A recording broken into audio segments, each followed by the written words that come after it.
The Renault Clio 172 is one of the most important cars of the last 25 years. Now that's not my words, that's the words of Evo Car Magazine.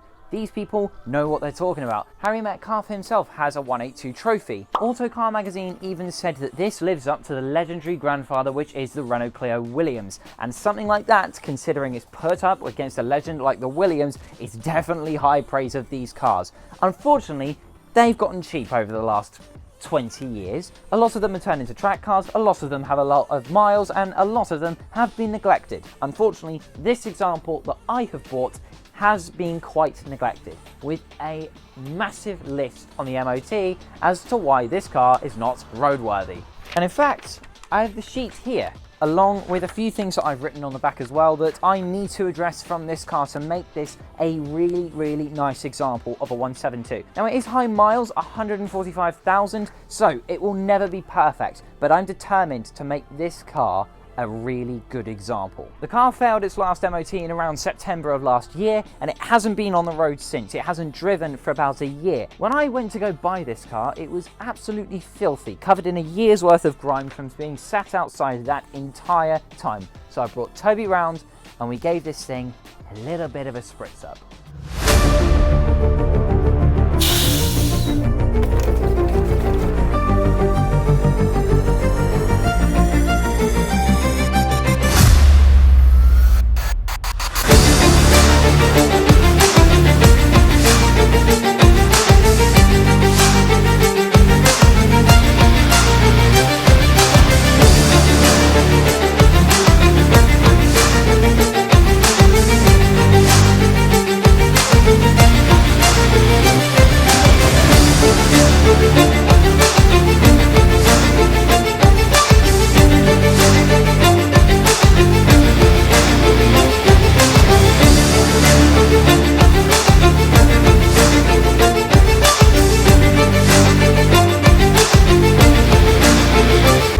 So now that we've applied pre-wash, it's now time to rinse. Bloody hell, Toby, I meant the car, not me!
One of the previous owners also installed this carbon fibre effect wrap.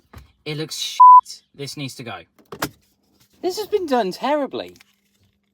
Look at all this crap behind it. Who did this? And the fold lines along here. What in the f*** has been done to this car?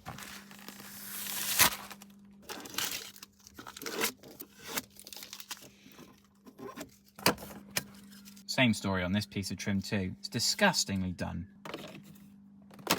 All this carbon effect and f*** off.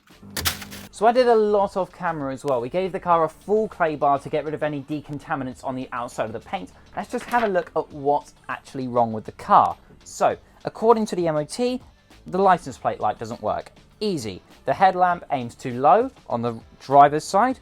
Easy. The exhaust emissions are not great. That's going to be a pain in the ass. The right hand ball joint is worn. Easy. The left hand front spring is cracked. That's going to be a pain in the arse. The steering rack is leaking fluid. Oh shit. The left CV shaft has a split boot, not too hard at all. The rear brake pipes are excessively corroded. Ouch. Same with the front right brake pipe. Another thing that I failed to mention, cam belts. Very important on a car, obviously, because it keeps your engine in time and should be replaced every 5 years or around 70,000 miles on these cars. The last cam belt and dephaser, which is basically part of the variable valve timing, was done 55,000 miles ago in 2015. I haven't timed up an engine in a very long time, so I'm not very confident with that. And it is very expensive to get it done at a garage, and it's expensive enough with the kit being around £300 to replace the water pump, the dephaser, and the belt. And the pulleys. Oh god. I also got a box of goodies from the previous owner of spare parts. First up, we got sound deadening, which goes around the spare wheel, a new uncracked rear light, 2 of those, a decently oily air intake tube. That's because it's got a cone filter on it. Well, it looks to be just a spare auxiliary belt. Although it's dated 2019, so I'm not going to trust that. Oh, the original rear wiper arm. And the reason this is off the car is because it snapped in this corner. Thankfully, it is not a kill all wipers car. Otherwise, I would not have bought it. In here is a steering rack boot. Hopefully this is all it's going to need to be able to stop the leak. I doubt that, but we never know. There's also a fog light that is specifically for the 172 and 182. And we've got some wires cut in there. We've got some wires that are all right, and a shroud that's also just very vaguely held on there. Looks like the bulbs in there is all right, at least. That's not a great sign, is it? If you don't know what this is a spare license plate light, which is what went wrong on this car and failed the MOT. So clearly, someone's done something about that, as well as HT leads to fix the bad emissions, is my guess.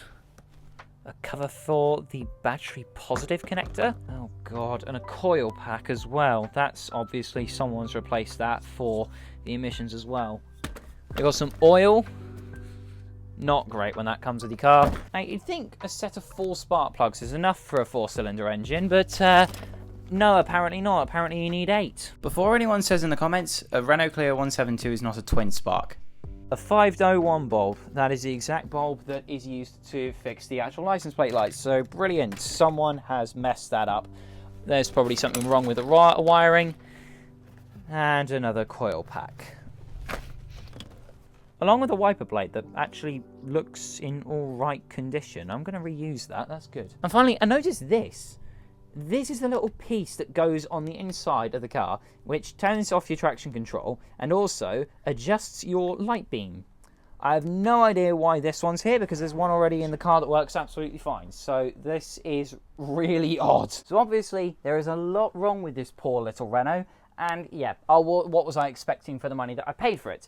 But over the next coming weeks, I'm going to be gathering a lot of parts to fix this thing, and hopefully, fingers crossed, we should get this thing back on the road soon. Stay tuned. Take care.